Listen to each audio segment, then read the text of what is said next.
Bonjour, on se retrouve pour notre troisième jour d'étude du son F qui s'écrit avec les lettres P et H. Comme tu le vois, on va commencer par une dictée sur le cahier. Donc je te laisse écrire dictée à 4 carreaux et préparer ton cahier comme moi, en mettant les numéros 1, 2, 3, 4, 5, 6, 7, 8, 9, 10 en colonne, sur 2 colonnes comme moi ou tout ensemble si tu préfères. Tu es prêt? Allez, premier mot. Un phare. Un phare. Deuxième mot, une photo. Une photo. 3. Plusieurs. Plusieurs. Numéro 4. Trop. Trop. Numéro 5. Un éléphant. Un éléphant. 6. Une phrase. Une phrase. Numéro 7. Un paragraphe. Un paragraphe. Numéro 8. Une strophe. Une strophe. Une strophe. 9. Un nénuphar. Un nénuphar. Et le 10e mot, un phasme. Un phasme. Tu peux réécouter la vidéo si tu n'as pas eu le temps de finir pour réécouter les mots. Je vais montrer la correction, donc mets bien sur pause avant que je montre la correction. Voilà donc les 10 mots. Tu regardes bien attentivement lettre par lettre si tu as écrit la même chose et tu te corriges d'une autre couleur.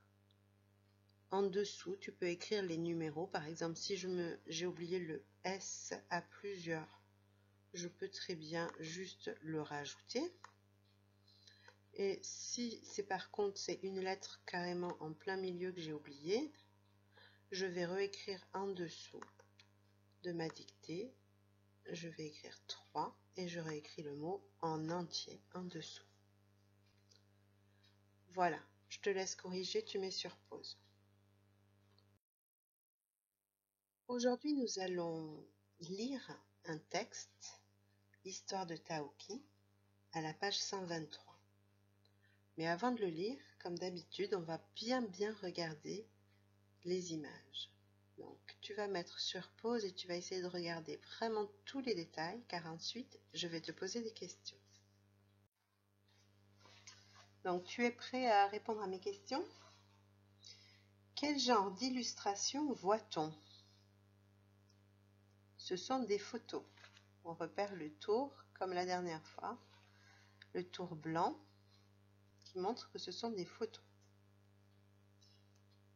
Combien y en a-t-il? 3. Que voit-on sur la première? Lily, Hugo et Taoki sont sur un bateau. Que font-ils? Ils regardent une île avec un phare. Ils regardent le phare qui est sur une petite île. Que portent-ils en plus de leurs habits? C'est quoi ce qui est orange là? Un gilet de sauvetage. Que voit-on sur la deuxième photographie à droite? Un rocher avec des phoques, sur lequel sont installés des phoques. Il y en a 2 sur le rocher et 3 dans l'eau. Où se dirige le bateau sur la photographie qui est en bas à gauche? Vers où se dirige ce bateau? Il rentre au port. On voit le quai, sur le dernier plan, on voit le quai du port et on voit même des habitants qui saluent. Quels animaux les enfants ont-ils pu observer en mer, à ton avis? On voit les dauphins, les phoques bien sûr, mais qu'est-ce qu'on peut trouver d'autre? Si tu regardes bien sur les 3 photos, on a vu les phoques, les dauphins et un poisson. Tiens, que fait Lily sur le bateau dans la photo en bas à gauche? Que fait-elle? Elle prend des photos. Et Hugo? Il a l'air d'être malade. On dirait qu'il a envie de vomir. Il met sa main devant la bouche comme ça.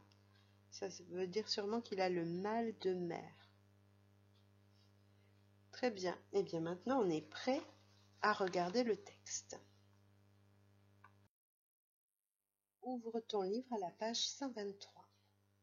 Je t'ai recopié le texte que tu trouveras sur le livre. Sauf que tu verras dans ton livre à toi, on voit bien que le texte est écrit sur une feuille de cahier. Et c'est écrit en attaché, comme moi. Alors, à ton avis, de quoi s'agit-il? Qu'est-ce que c'est que ce texte? C'est une lettre. Qui a pu écrire cette lettre?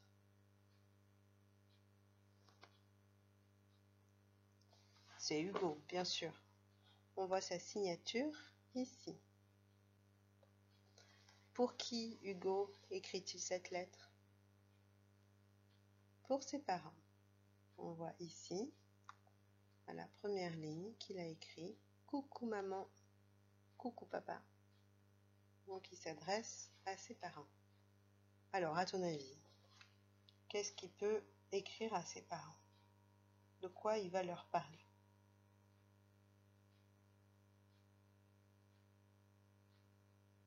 Sûrement qu'il est parti à la mer avec sa classe et sûrement il raconte son séjour. Nous, vu qu'on a bien vu les images, il va sûrement leur parler des animaux qu'ils ont rencontrés ou de la balade en bateau. Je vais vous laisser un petit peu de temps pour déchiffrer cette lettre. Je vais la laisser comme ça en écriture attachée. Donc si tu veux prendre ton livre, tu seras plus confortable pour la lire en entier, bien tranquillement. Tu peux repérer juste avant de commencer ta lecture quelques mots qu'on connaît vraiment d'un seul coup d'œil. Trop. Il y a également ce mot-là qu'on a vu il y a longtemps, peut-être que tu t'en souviens plus. Aujourd'hui. Qu'est-ce que je vois encore? Je vois également ce mot qu'on a appris il n'y a pas très très longtemps. Plusieurs. Voilà. Je pense que tu vas pouvoir te concentrer sur ta lecture et lire tout ce texte. Si tu as besoin d'aide, demande à un adulte d'être à côté de toi pendant que tu lis. On se retrouve tout de suite après. Voilà, maintenant que tu as fini de lire ton texte une première fois, on va essayer de repérer ensemble la ponctuation pour t'aider à mieux lire à voix haute et mettre le ton. Alors, on commence par ces 2 signes de ponctuation qu'on appelle des virgules. Les virgules, en fait, te disent qu'il faut faire une petite pause, pas une grande pause, hein. Une petite pause et en même temps, avec ta voix, tu verras qu'on va monter un petit peu la voix sur la dernière syllabe du mot qui est juste avant la virgule. Par exemple, ça donne quoi? Je change de couleur pour que tu arrives à suivre ma lecture. Coucou maman. Tu as entendu, j'ai pas dit coucou maman, mais coucou maman. Puisqu'il y a une virgule, ma voix monte un petit peu. Coucou papa. Coucou maman. Coucou papa. Ici, par exemple, je passe directement à la 4e ligne. En sortant du port, tu as entendu, j'ai dit port avec une voix qui monte un petit peu avant la virgule. Donc cette virgule, c'est important de la repérer avant avec tes yeux pour quand tu lis, hop, tu anticipes juste avant la virgule, ta voix monte un petit peu. Ça va donner un petit peu de l'intonation. Tiens, je vais mettre en bleu tous les mots qui sont avant la virgule. Comme ça, au moment où nous allons relire, on saura sur quel mot il faut monter la voix. Donc, c'était maman, maman, papa, porc, tourne et îlot. Ensuite, on va maintenant repérer les autres signes de ponctuation. Donc, ici, nous avons un point normal. Notre voix va rester tout à fait neutre. On ne va pas mettre une intonation particulière. Donc, on en a ici aussi. On en a également un là. Tu me dis si j'en oublie un. Ah ben, j'en ai oublié un. Voilà. Ici. Oh, tiens, c'est quoi celui-là? Un point d'exclamation. Notre voix là va être un petit peu différente sur cette phrase. Ils sont trop drôles quand ils dorment au bord de l'eau. Comment on pourrait dire cette phrase en mettant le point d'exclamation? Ils sont trop drôles quand ils dorment au bord de l'eau. On pourrait insister sur le mot trop. Ils sont trop drôles quand ils dorment au bord de l'eau. Et tout de suite, notre voix, sans crier, c'est pas parce qu'il y a un point d'exclamation qu'on crie. Notre voix met de l'intonation. Ils sont trop drôles. Si on insiste un petit peu avec ce point d'exclamation, on comprend bien qu'ils sont vraiment très très très drôles. Hein. Ils sont trop drôles quand ils dorment au bord de l'eau. On essaiera de le lire comme ça. Ah tiens, je vois une virgule que j'avais oubliée ici. Sur le chemin du retour. Sur le chemin du retour, vous voyez que ma voix s'est pas posée, elle est restée en l'air. Sur le chemin du retour, nous avons fait une rencontre époustouflante. Alors, est-ce qu'on a d'autres signes de ponctuation? Tiens, en voilà encore un point, normal. Un point d'exclamation. Comment on va lire cette phrase?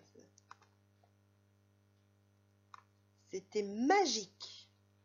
Essaye d'écouter quelle syllabe j'ai mis un petit peu plus haute que les autres. C'était magique. Un peu plus fort sur une syllabe, sur le ma. Ouais. C'était magique. Mais on peut le dire différemment. Hein. C'était magique. C'était magique. On peut aussi détacher les syllabes. On peut parler plus fort. Plusieurs façons de mettre l'intonation. C'était magique. J'ai volontairement laissé deux autres signes de ponctuation que je voulais quand même mettre à part parce que c'est pas la fin d'une phrase et c'est pas une virgule non plus, mais ça nous dit quand même qu'il va falloir faire une pause. Alors, un peu plus longue que la virgule, un peu moins longue que le point. C'est les deux points. Les deux points nous indiquent qu'on va expliquer ce qu'on vient de dire. Par exemple, en sortant du port, nous avons longé un phare splendide. Et les deux points nous informent qu'on va continuer à expliquer le phare splendide. Pourquoi il était splendide? Avec ses énormes lumières qui tournent, il aide les bateaux à éviter les rochers cachés sous l'eau. Ça, c'est l'explication de la phrase juste avant, un phare splendide. On nous explique pourquoi il est splendide. Le deuxième endroit où on retrouve ces deux points, sur le chemin du retour, nous avons fait une rencontre époustouflante. Époustouflante, on va expliquer pourquoi c'est époustouflant. Pourquoi cette rencontre est époustouflante? Parce que c'était des dauphins qui suivaient le bateau. Des dauphins suivaient le bateau. Donc toute cette phrase, ça donne: Sur le chemin du retour, nous avons fait une rencontre époustouflante. Des dauphins suivaient le bateau. Vous voyez qu'à époustouflante, j'ai fait une pause comme pour un point, mais ma voix est quand même restée un peu en suspens. Sur le chemin du retour, nous avons fait une rencontre époustouflante. Des dauphins suivaient le bateau. Et enfin, je vois que j'ai encore oublié une virgule. Là, elle était vraiment bien cachée, celle-là. Ah, puis. Je crois que là, on a des belles couleurs. Alors, on se récapitule tout ça. Les mots bleus, c'est les mots qui sont avant les virgules. On va monter un petit peu la voix et faire une mini pause. Les points normaux, on fait une vraie pause. Ce qui est en violet, c'est une phrase qui va être expliquée après les deux points. Donc, on va faire une pause comme pour un point et notre voix qui monte comme une virgule. Ensuite, ce qui est en vert, ce sont les phrases exclamatives qui finissent par un point d'exclamation et qu'il faudra dire avec un ton particulier. Je te laisse relire ce texte, mets sur pause et ensuite c'est moi qui te le lis. Tu es prêt? Alors je te le lis. Coucou maman, coucou papa. Juste un petit mot pour vous raconter ma journée d'aujourd'hui. Nous sommes partis pour une croisière en bateau. En sortant du port, nous avons longé un phare splendide. Avec ses énormes lumières qui tournent, il aide les bateaux à éviter les rochers cachés sur l'eau. Puis, sur plusieurs îlots, nous avons vu des phoques. Je les ai photographiés. Ils sont trop drôles quand ils dorment au bord de l'eau. Sur le chemin du retour, nous avons fait une rencontre époustouflante. Des dauphins suivaient le bateau.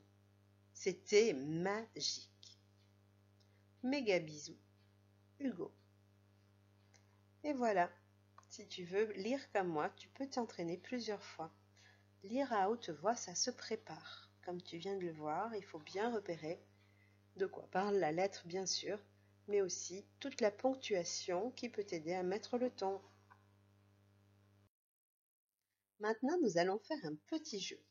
Tu vois, j'ai recopié le texte, mais j'ai oublié certains mots. Donc, je vais te relire le texte et toi, tu devras trouver ce qu'il manque dans les trous. Tu es prêt? Coucou, coucou. Juste un petit pour vous raconter ma journée d'aujourd'hui. Alors, tu as bien rempli les trous? Coucou maman, coucou papa. Juste un petit mot pour vous raconter ma journée d'aujourd'hui. On continue? Nous sommes partis pour en bateau. Nous sommes partis pour une croisière. En sortant du port, nous avons longé un phare splendide. Avec ses énormes lumières qui tournent, il aide à éviter les rochers cachés sous l'eau. Il aide les bateaux. Puis, sur plusieurs îlots, nous avons vu des phoques. Je les ai photographiés. Ils sont trop drôles quand ils dorment au bord de l'eau. Sur le chemin du retour, nous avons fait une rencontre époustouflante. Des suivaient le bateau.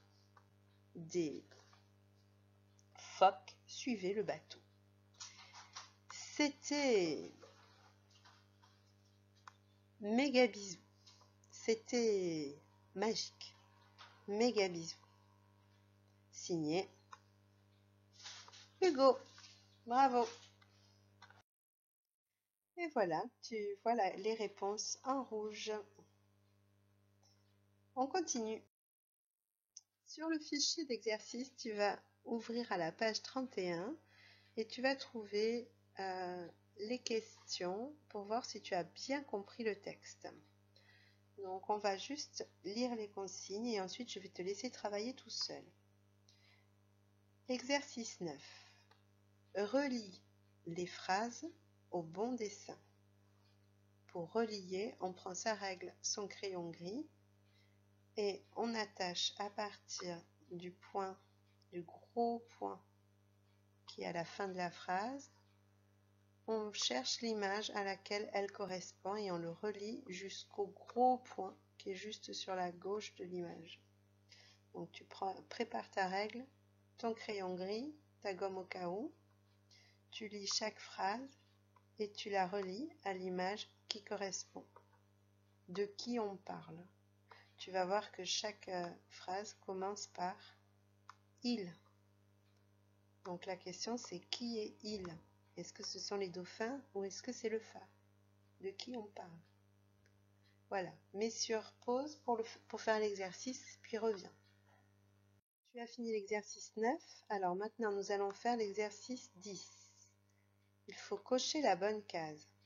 Donc tu as sur chaque ligne une phrase et tu dois dire si elle est vraie ou si elle est fausse. Si ce qui est dit dans la phrase est vrai ou faux. Donc pour ça, tu dois cocher, c'est-à-dire faire une croix dans la bonne case. Attention, là j'ai mis au hasard une croix. Toi, tu vas relire la phrase pour voir si c'est vrai ou faux. Donc tu prends bien ton temps et tu lis chaque phrase tout seul, sans rien demander à personne, et tu donnes ton avis si c'est vrai ou faux.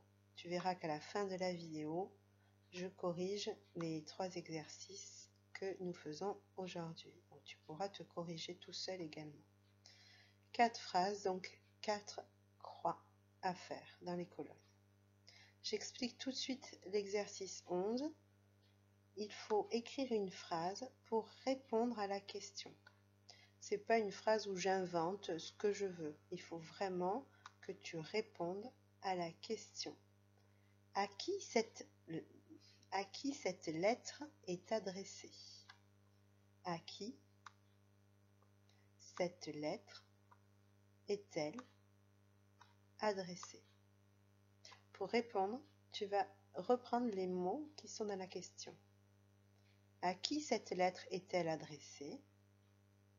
Cette lettre est adressée à, et là tu diras à qui cette lettre est adressée. À ou au, s'il y a plusieurs personnes.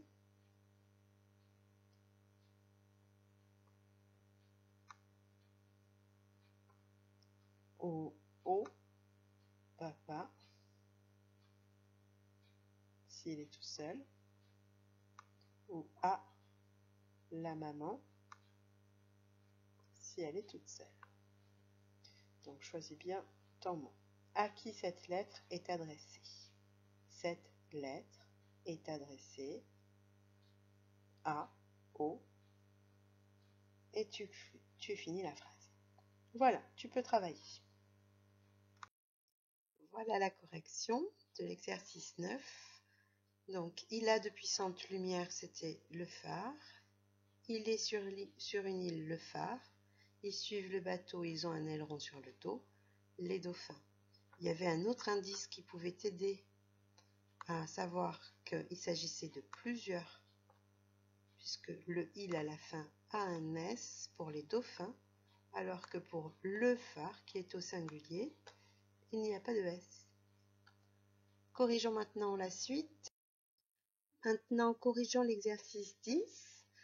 Alors, tu vois, la première phrase, j'ai dit que c'était faux, donc on va essayer d'expliquer pourquoi. Lily écrit à ses parents. Pourquoi c'est faux? Ben parce que c'était Hugo qui avait signé cette lettre, donc ce n'est pas Lily cette fois-ci. Le bateau passe à côté d'un phare, ça j'ai dit que c'était vrai. Des baleines suivent le bateau, j'ai marqué que c'était faux. Pourquoi c'est faux? Parce que ce sont des dauphins. Et enfin la dernière, Hugo prend des photographies. J'ai marqué que c'est vrai, puisque dans le texte il dit je les ai photographiés en parlant des phoques. Donc il prend des photographies. Même si sur l'image, on avait vu que c'était Lily qui en prenait, ce qui compte, c'est ce qu'on a lu dans le texte. Et enfin, l'exercice 11, voilà la phrase que j'aurais écrite pour répondre à la question. Cette lettre est adressée aux parents de Hugo. Mais on aurait très bien pu aussi dire « Cette lettre est adressée à la maman et au papa de Hugo ». La seule chose, c'est qu'on sait qu'il faut reprendre les mots de la question. Donc le début, de toute façon, c'était ça que tu devais écrire. Après, pour la fin, tu peux choisir une des deux. Ou peut-être tu as trouvé une autre façon de le dire. Voilà, c'est fini pour la lecture de l'histoire de Taoki. Maintenant, je vais vous proposer une activité pour apprendre à décrire une image. Donc, c'est pas obligé de la faire tout de suite. Si vous voulez faire une bonne pause et reprendre ça plutôt cet après-midi, il n'y a pas de souci. Voilà. Nous allons apprendre à légender des images. Que veut dire légender une image? Pour légender une image, il faut écrire une phrase plutôt courte, pas un grand texte, qui raconte un petit peu ce qu'on voit sur chaque image. Ça pourrait être un titre ou une phrase avec un verbe. Moi, aujourd'hui, je voudrais qu'on fasse des phrases. Donc, pour chaque image, on va écrire une phrase. Alors, pour t'aider, tu peux te servir du texte d'Hugo. Mais attention, c'est toi qui racontes ce qu'Hugo et ses amis ont fait. Alors, quand il dit « Nous sommes partis pour une croisière en bateau », à quelle image ça correspond? Bon, il y a deux images qui pourraient correspondre. On va choisir celle-ci. Et on va remplacer « nous sommes partis », parce que c'est pas nous qui sommes partis, par Hugo et ses amis, ou les trois amis. Du coup, ça donnerait « Les trois amis sont partis pour une croisière en bateau ». Tu remarques qu'on peut vraiment réutiliser les mots de Hugo. Les trois amis sont, et puis tout le reste de la phrase, c'est déjà écrit dans le texte d'Hugo. Les trois amis sont partis pour une croisière en bateau. Passons à la deuxième image. Alors la deuxième image, on voit qu'ils sont toujours sur le bateau, mais ils sont en train d'observer le phare.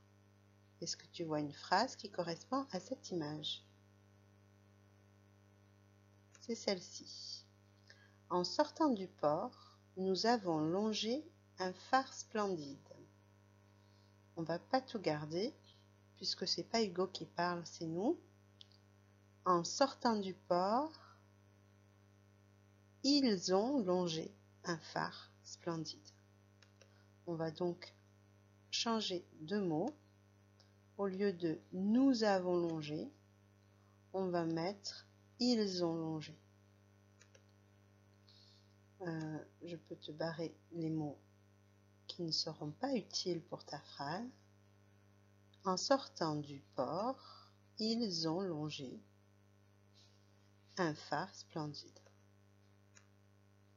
On passe à la troisième image. La troisième image, c'est celle où l'on voit les phoques. Donc les phoques, Hugo nous dit, sur plusieurs îlots, nous avons vu des phoques. Sur plusieurs îlots, nous avons vu des phoques. Qu'est-ce qu'on garde? Sur plusieurs îlots, ils ont vu des phoques. On va donc enlever nous avons. Ah, je le mets en jaune. On va enlever nous avons et on va le remplacer par ils ont. Ils ont vu des phoques. Si tu veux inventer ta phrase à toi pour raconter ce que tu vois, c'est pas interdit bien sûr. Donc sur ton cahier d'écrivain, tu vas écrire 1, 2, 3 et à côté de chaque numéro, tu écris une phrase qui correspond à l'image. C'est parti.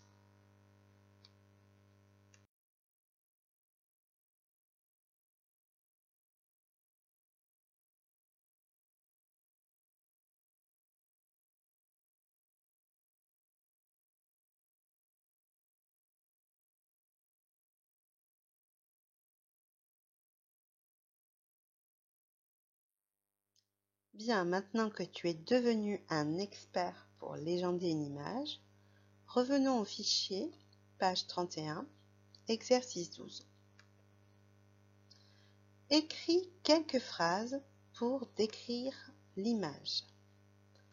Écris quelques phrases, ça veut dire qu'il va falloir écrire plusieurs phrases.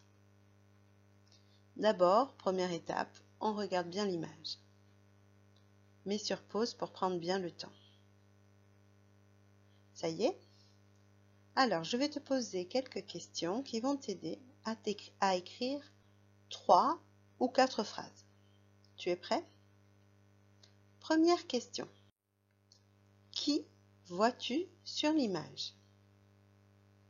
Taoki, notre ami Taoki le dragon.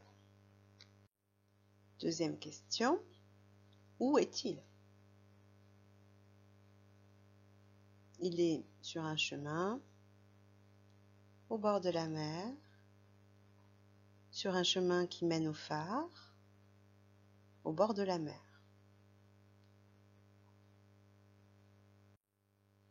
Troisième question. Que fait-il? Il prend des photos, il prend une photo, il prend des photos. De quoi il prend les photos? Il prend une photo d'oiseaux, de mouettes, il prend une photo du paysage. Il se promène. On pourrait répondre par au moins 2 phrases à cette question. Que fait-il? Il prend des photos des oiseaux. Il se promène sur le chemin. Voilà. Alors maintenant, tu as tout ce qu'il faut pour écrire tes 3 ou 4 phrases dans ton fichier à la page 31.